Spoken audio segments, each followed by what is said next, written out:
Hi, my name is Megan Arsenault and my field of study is phlebotomy. I decided to aim towards being published in a magazine. The magazine I chose is Phlebotomy Today. This is a website magazine that people can post articles to.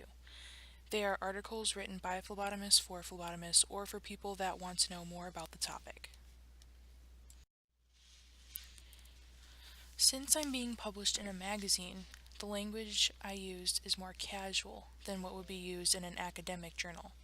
I wanted to talk in a way that would be very relatable to the audience and a way for them to be able to understand perfectly.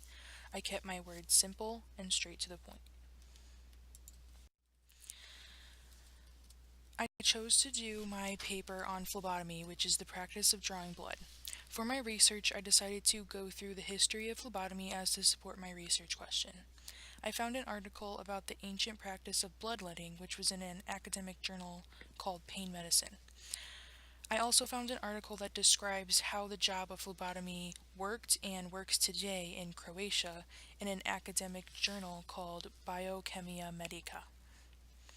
I found an online article about traveling phlebotomy on a website called Blood Taker, and one other one that explains what traveling phlebotomists actually do on a website called Phlebotomy Coach.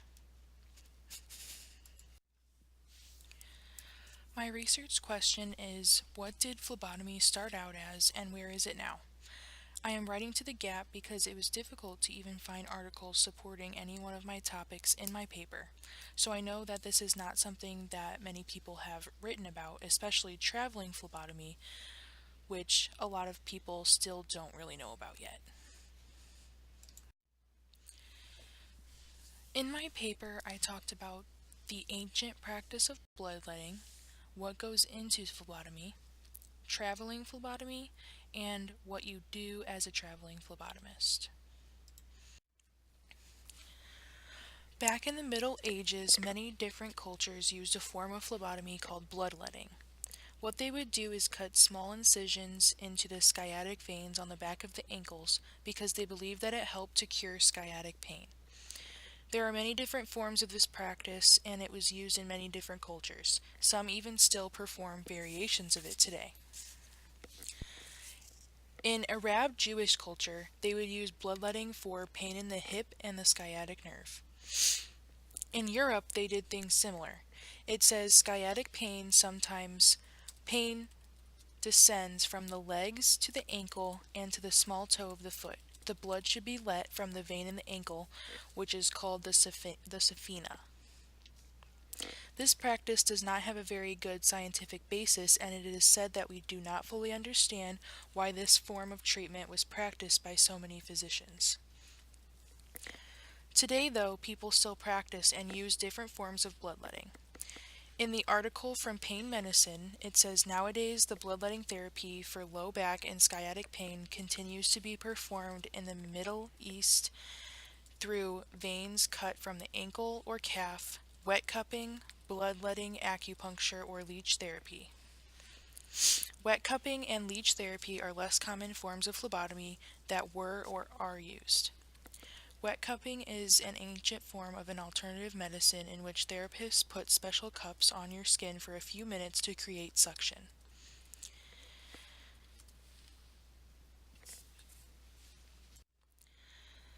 This seems strange, but it can help many different kinds of pain, including headaches, and it can also reduce inflammation and help blood flow.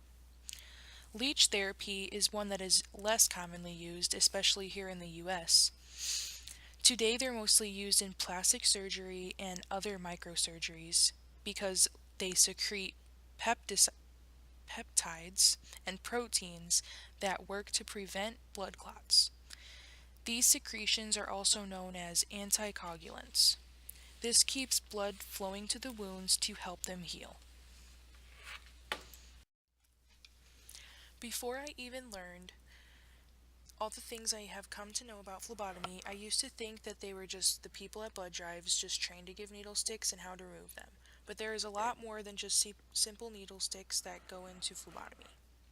Every step taken in the process is very important, and one small mistake can have big consequences.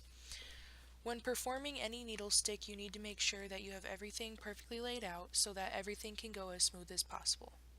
Making sure that there are no errors that arise is dire to keeping everything perfect during the procedure. So in order to minimize the possibility of errors, this procedure should be standardized, well documented, and written instructions should be available at every workstation. What really is the difference between nurses, lab technicians, and phlebotomists if they are all allowed to draw blood? In most facilities, while nurses perform blood sampling in hospital wards and primary care dispensaries, in medical laboratories, blood sampling is performed by laboratory technicians and bachelors of medical laboratory diagnostics. In Croatia, for example, they have specific national guidelines set up that phlebotomists must follow. That would be a great way to minimize errors such as lots of bruising on the arm from sticks that weren't just quite right. Now people can be phlebotomists while also traveling to new locations every day for work. My aunt has recently decided to hop on this train to success. She said it was the best decision she ever made. Now she can make her own schedule while also putting in the work and getting the hours she needs. The way it works is that you have to sign up to get on with a company. Once you're hired, they will send you job openings in the radius that you choose. So if you want to stay close to home, then you would set it to a certain mileage outside of your hometown, and it will only show you jobs in that area. Or if you want to go farther, you can set it up to just certain states. The best part is that you also get paid for all the miles that you are driving to get to the destination of work. And more often than not, if you need to stay in a hotel, they will also pay for that. The average phlebotomist makes about $28,000 per year, but that is not including the money that you get for the mileage or the all paid expenses for the hotel. Before you discover how to become a traveling phlebotomist, you need to make sure that this is a career you want. First off, you have to have a good driving record and a reliable vehicle. You should also enjoy travel and be able to handle the stress that comes with it. Most traveling phlebotomy programs are for blood drives or for insurance companies.